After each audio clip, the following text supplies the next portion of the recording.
What film did you recommend for me?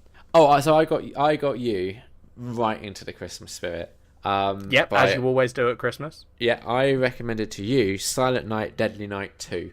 You did. Last year you recommended Silent Night, Deadly Night 1. Yeah, and now we're back with these characters that I think, last year we really did grow to love. Yeah. I mean, remind me, what was your impression of Silent Night, Deadly Night last year? Because I know you preferred it to Christmas Evil. Yeah. I don't remember what I gave it. I remember thinking it was all right, I think. Okay.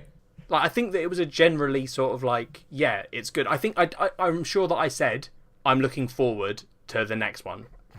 Yeah. Because you were in your I'm going to recommend all of them to you, and I was like, oh, okay, that's fine, because this was an all right film. Yeah. So I've just been so excited to get you watching this one. Yeah.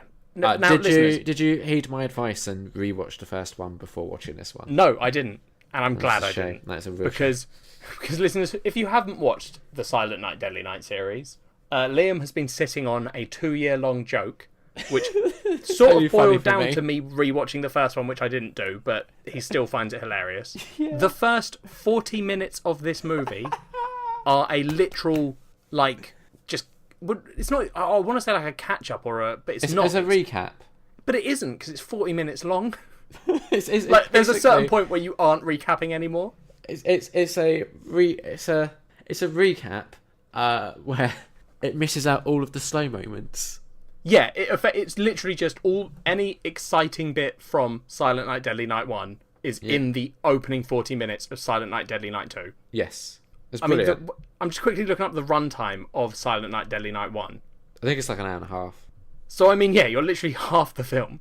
I mean, the credits... It's not even, 79 minutes. So literally half the film.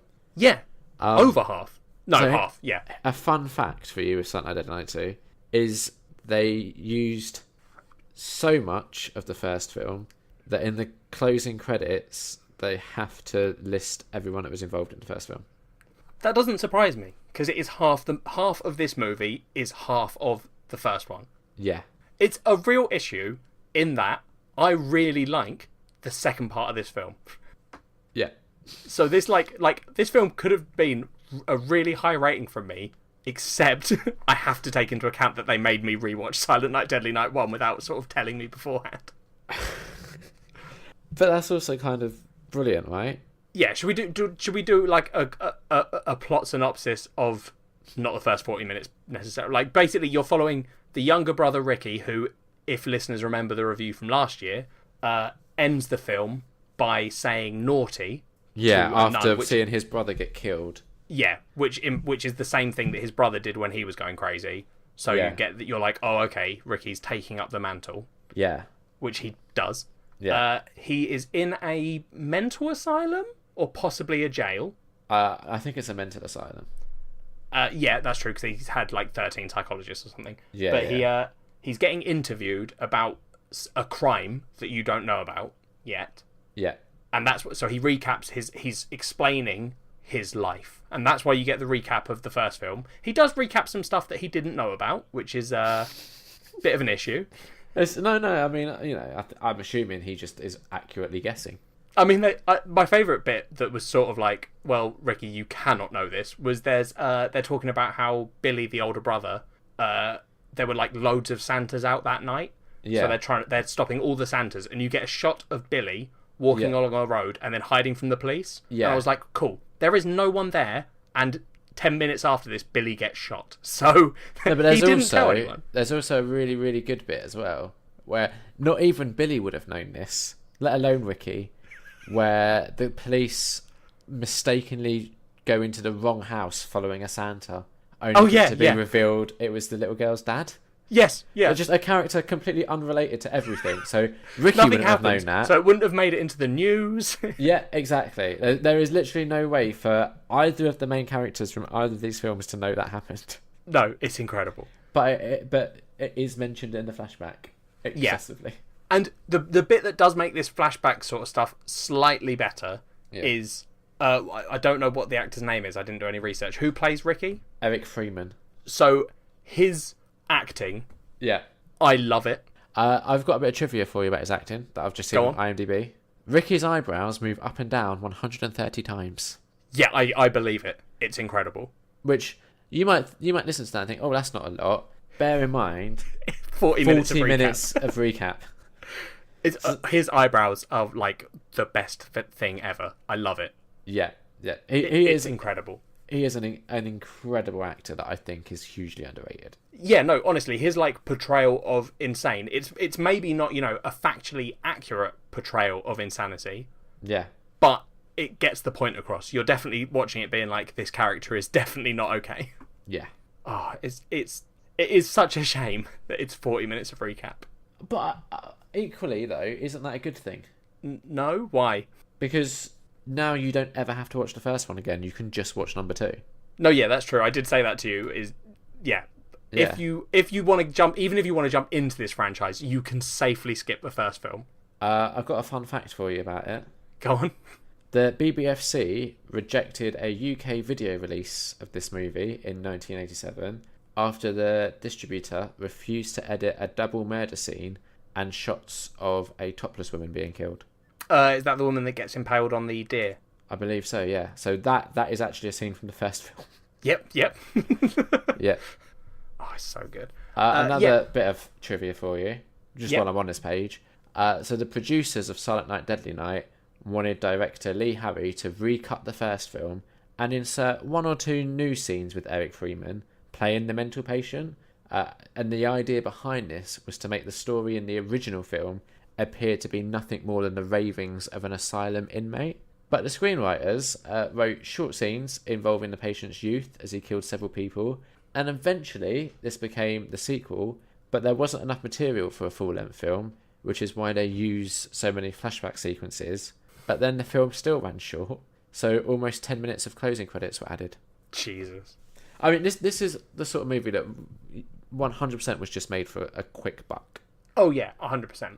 But because of that, there are moments of genius. And it's almost like The Room, right? Where with The Room, you have the first 20 minutes that you kind of have to get through before you get to the good stuff. Because the first 20 minutes is essentially just 3 sex scenes. And you're like, the fuck is this? Am I watching a softcore porn? And I feel like this definitely has a higher barrier of entry. We have to get through the first fucking 40 minutes. Yep. But then there is gold waiting for you at the end. Yeah, so basically once you've got through the 40-minute recap, you get to a very short series of events. You get the story of Ricky's like childhood after the events of the first film. Yeah. So where you learn that his brother is triggered by Santa, specifically Santa. Anyone that doesn't know, these 2 children were in a hold-up as kids where a man dressed as Santa stopped their parents' car, then shot the dad, did a little bit of molesting on the mum, and then killed her. Yeah. But it's worth pointing out that Ricky's literally a baby in this scene. Yeah, Ricky will have no memory of this, but No. he claims to. Yeah. The psychiatrist even says, you cannot remember this. And Ricky says, I can, I was there. Which is not an answer that makes sense, but okay. Yeah. But so this leaves both the kids traumatized. Billy, anytime he sees Santa or is around Christmas, gets like aggressive, hates it. Then they go to an orphanage, they get beaten a lot, and that like also adds to it, and they start associating Santa with punishing the naughty, which is anyone that has sex or does anything. Yeah. But you find out in this film that Ricky is not just triggered by Santa, although he is triggered by Santa as well. Yeah. He's also triggered just by the colour red, which is... It feels like they were just being like, we need more reasons that this guy can just kill people, which is literally like one person has a red handkerchief, someone drives a red car, Ricky might kill you. Yeah. It's so good.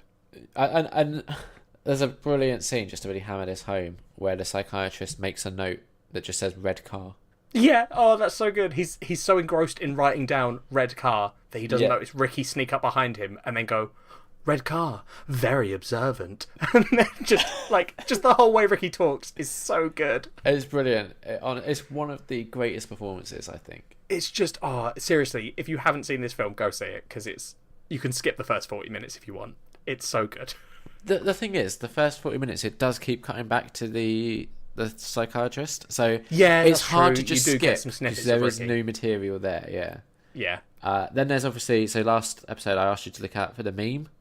Yeah, which I forgot to do, but then when you re-asked me and when you said what it was, I was like, oh, of course, that's the meme. Because when I was watching it, the scene that has become a meme is the best scene in the film. Would you like to explain it? So after you get a bit of like Ricky getting a girlfriend, and then eventually finding out that she's had sex before. Quite an attractive girlfriend too. Yeah, Ricky does a good job. Yeah. He does some murdering. He murders her ex-boyfriend. Yep. And then just goes on a rampage. Yep. And he just picks up a gun and starts shooting people. But one of the people he shoots is a man that is bringing out his garbage, who is just very happily taking out the trash. Yeah. It cuts to a close-up of Ricky's face with crazy wide eyes. And he just shouts, "Garbage day!" and just shoots him. Yeah. It's brilliant. So good. It's... I really hope that us discussing this is making other people want to watch it. It's honestly worth watching, if just for the garbage day scene. Honestly, just YouTube the garbage day scene, because it's not a spoiler for the film, because this isn't the kind of film you can spoil, really. There's not really a story. No, there isn't. Another amazing moment as well, though, it's still in the same sequence where he's basically going on a rampage, is when he shoots the car. Go on, I'm trying to remember. So there's a car driving towards him, he shoots it, shoots like the front grille of it or whatever, says bingo, the car flips over and then just explodes. Yeah. Oh yeah, I do remember. I rewound it and made Kat watch it, and she just burst out laughing. She was like, I thought it was the bingo bit that was funny, but then the car explodes. It's just incredible. Absolute, like, it's a complete joke of a movie, but it's kind of amazing. It is, honestly. It's just, I really liked it. I had a couple of issues. Apart from the 40 minutes. I did have a couple of issues. Go on. The first, so we see Mother Superior again. Yeah, and her face looks like it's been burnt or something. Yes, I thought they were going to make that like part of the story. Yeah, that's what I was hoping. But no. No, they don't. No. I mean, that, to be fair, that whole Mother Superior bit at the end is a little bit not needed. Yeah. I mean, especially because there's not a story going on. No. Really. I don't think you needed the, like, let's just wrap up this bit of story. Yeah. The other thing that really baffled me, why was Mother Superior, who is a nun, for anyone that hasn't figured that out yet, why does she live at number 666? Oh, I didn't notice that. Yeah. How did you not notice that? I don't know. He smashes through the door and there's like a huge close-up of the number of the door being 666. I might have been just so happy. Was Ricky's face in the shot? Yeah, it was. Then that's why, mate. I was watching that beautiful face. Yeah, I don't blame you. The thing is, I honestly don't know how to rate this movie. No, it's so tricky because my heart is screaming for a high number. Yeah. Because I enjoyed that second part so much. But I have to penalise it for the 40 minutes. I have to. Yeah, I understand why. Because even when I was texting you, you can see the point where I got into the film, because I was texting Liam and saying, I texted you about 10 minutes in when we were still seeing orphanage shots from the first one, and I was like, how long is this recap? Yeah. And then 20 minutes in, I was like, well, we're still in the orphanage, so I'm assuming a long time. Yeah. One of the biggest complaints I have is that they, for some bizarre reason, they don't recap the absolute best bit of Silent Night, Deadly Night. Which is? Do you remember the scene with the song, The Warm Side of the Door? Now that you've said it, I'm remembering something. Because I remember you telling me about it. I remember you making me watch out for it, and I remember it being a thing. Yeah, so it's the scene when Billy's just got his first ever job at the toy store. Yep. And it's like a weird montage scene of him working, and he's really happy, and this song called The Warm Side of the Door plays. Yep, I am remembering it. It's absolutely beautiful. And I'm just like, of all of the scenes, I wouldn't have minded the recap being like an extra 3 minutes long. Just to have that. Just to have that in it. That's fair, Liam. That is fair. So, that's my biggest complaint. Yeah. Well, yeah, 40 minutes of recap is a long time. It's really difficult to rate this film. Yeah. So if it didn't have the 40 minutes, right? Okay. And if I just take that second bit, which is basically half an hour. Yeah, I would give it a 4, I think. Okay. Just for how much I loved it. That is a high. I mean, that is probably the highest rating we've had for a Christmas movie on the podcast so far. I think that segment of the film is my favourite Christmas movie of all time. Okay, yeah, that makes sense. but then it has 40 minutes to recap. So do I take off a point? Half a point, a point? I don't know. I don't think I can go more than half, more than a point, because that drops it down to like a 2 point something, which it isn't. No. Is it a 3? Do I give this film a 3? I think 3 is where I'm sitting at with it. Yeah, I think I'm going to say 3. Yeah, but if that's putting you off, listeners, don't let it. Because if you haven't seen the first one, if you haven't seen the first one, that beginning bit will be less annoying. Yeah, and really, you don't need to see the first one now. No, I would advise anyone who hasn't watched any of this series to just go in at number 2. Don't spoil number 3 or anything for me, because I know I'm getting it next year and I am excited. I'll be honest, right? I don't know if any of the future ones quite live up to the last 30 minutes of this one. I can imagine that they don't. But the thing is, I think overall they're more competent, maybe. Okay. Like 3, I'm struggling to remember, in all honesty, because I watched all 5 of these back to back a fair few years ago now. Got you. And all I remember is, so 3 has a really famous horror actor in it, a guy called Bill Moseley. Okay. I'm not sure if you'd know who he is. You might recognise him if you saw him. Yeah. 4 just throws witches into the mix. Of course. And 5 is just so up your street. I'm excited to get to it because it's going to make you happy. Do they go into space? No, it's not. It's not quite up your street in that way. Is it an anime? No, it's not like that either. But it's definitely got stuff that you'll like about it. Okay. But yeah, the more I think about it, I think it might have to be a 3.5 for something I'd like to. Yeah. I almost feel like I can't rate it differently to how I rated the first one, because it is basically the first one with extra bits. But I think the fact that it's the first one is a negative because you've seen the first one.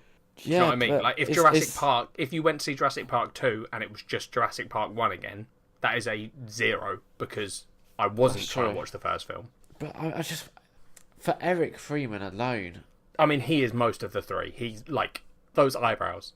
Yeah, 130 times they move. It's just amazing. I believe it. Yeah, I mean, I kind of would love for you to introduce your dad to this movie. They were going to watch it with me. Really? Yeah, and do you want to know why they didn't? Why? Because I said to them, Liam said you have to have watched the first one. So you actually ruined your chance of getting my dad to talk about this with you. That's amazing. Yeah. That is actually amazing. Why would you ever possibly listen to anything I have to say? Well, because I was like, Liam said you've got to watch the first one, so I'm just going to... I'll watch it. Could you imagine if you had watched the first one beforehand? Oh, I just probably would have turned this one off and been like, I'm not doing this show with you anymore. You should have made them watch the first one with you and then sit down to watch this. That would have been good. I still think that for you, rewatching this would probably just be a joy. This one? Yeah. Yeah. I think I might rewatch this one before the third one. But maybe make them watch this with you. I might do, yeah. What I will say is you are 110% safe to rewatch this before the third one. Am I? Yeah, I'm guaranteeing now the third one does not spend half of the runtime recapping the first 2 movies. That would be incredible if it did that. If it played the recap from the second one as a recap. Just the recap. Yeah. Yeah. Yeah. No. The third, fourth, and fifth all. So the third one is kind of it's the same characters, but it doesn't do the recap thing. Is it still Eric Freeman? Unfortunately, it's not. Oh no! I don't actually know if he's been in a lot of other stuff. He doesn't even have a picture on IMDb. I'm looking at his career.